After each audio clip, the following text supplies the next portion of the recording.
Биздин ата-бабаларыбыз жилик үчүн тарынган эмес. Себебин айтып берейин. Кылымдар бою өгөлөп отуруп, ушул устакан тартуу салтын курчутуп койгон ушундай. Келген коноктордун кадырын көтөрүп же түшүрүп койгон. Ушул устакан тартып эле.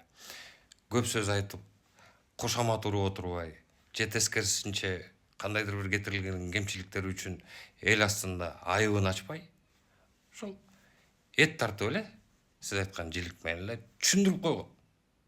Ордуна коюп койгон да.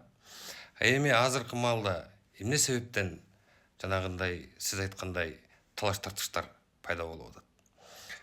Каада салтыбызды, үрп адатыбызды билбейбиз. Же ата-бабаларыбыздын баскан жолун чанып, башка бөтөн элдикин ээрчи ошолорду карманып атабыз. Кандай дейсиз?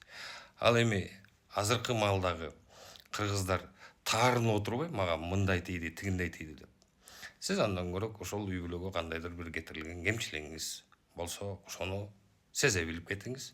Же тескерисинче кадырыңыз көтөрүлүп атканын билсеңиз, ошол жерден рахматыңызды айтып, үйүңүзгө жакшы маанай менен кете бериңиз.